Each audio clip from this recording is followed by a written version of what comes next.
नमस्कार, मी गौरी सूर्यवंशी. एस मराठीमध्ये आपलं स्वागत. वळूया आजच्या बातमीकडे. दिंडोरी जनता इंग्लिश स्कूल व उच्च माध्यमिक विद्यालयात प्रत्यक्षात सावित्रीबाई फुले अवतरल्या व त्यांनी एकांकिका सादर केली. निमित्त होतं बालिका दिनाचे. या निमित्ताने विद्यालयातील तंत्रस्नेही व अष्टपैलू शिक्षिका साधना पेल महाले या सावित्रीबाई फुले यांचा वेश परिधान करून आल्या व एकांकिका सादर केली. यावेळी कार्यक्रमाच्या अध्यक्षस्थानी प्राचार्य शरद शेजवळ होते. सावित्रीबाई फुले यांच्या प्रतिमेच्या पूजनाने श्रीमती साधना पेल महाले, ज्या स्वतः सावित्रीबाई बनल्या होत्या, व विद्यालयाचे प्राचार्य शरद शेजवळ, उपमुख्याध्यापक उत्तम भरचट, पर्यवेक्षक श्रीमती सविता शिंदे, रावसाहेब उशीर व सर्व शिक्षक वृंद यांच्या हस्ते करण्यात आले. विद्यालयातील विद्यार्थिनींनी सावित्रीबाई यांच्या वेशभूषेमध्ये त्यांचा जीवनपट विद्यार्थ्यांसमोर सादर केला. श्रीमती साधना संधान पेल महाले आणि मी सावित्रीबाई बोलते ही एकांकिका विद्यार्थ्यांसमोर सादर केली. सर्वांच्या डोळ्यांच्या कडा ओलावल्या. सादरीकरण अतिशय उत्कृष्ट असलेले प्राचार्य शरद शेजवळ, उपप्राचार्य उत्तम भरचट व ज्येष्ठ शिक्षक संतोष कथार यांनी श्रीमती साधना पेल महाले मॅडम यांना बक्षीस देऊन सन्मानित केले. अध्यक्ष मनोगत व्यक्त करताना प्राचार्य शरद शेजवळ यांनी बालिका दिन व सावित्रीबाई फुले यावर माहिती सांगितली व पेल महाले मॅडम यांचे कौतुक केले. कार्यक्रम यशस्वीतेसाठी सांस्कृतिक समिती व सर्व शिक्षक यांनी विशेष परिश्रम घेतले.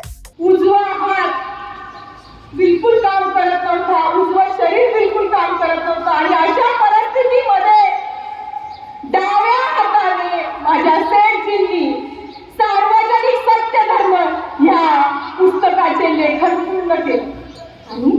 आणि एक दिवस अचानक साऱ्यांनाच बोलून घेतलं आणि म्हणतात कसे, आता माझी शेवटची घटका जवळ आलीये.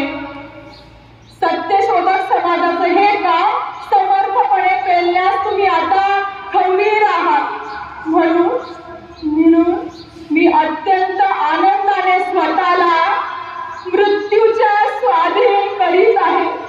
आणि तिकडे डॉक्टर फुलांना कोणीतरी बोलवायला गेलं. ते बाहेर आले, ते रडत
काम सुरू केलं आहे आणि तुमचं सत्यशोधक समाजाचं काम मी असंच चालू ठेवणार.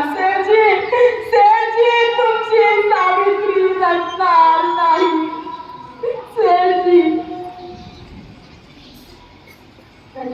Report S Marathi news Dindori.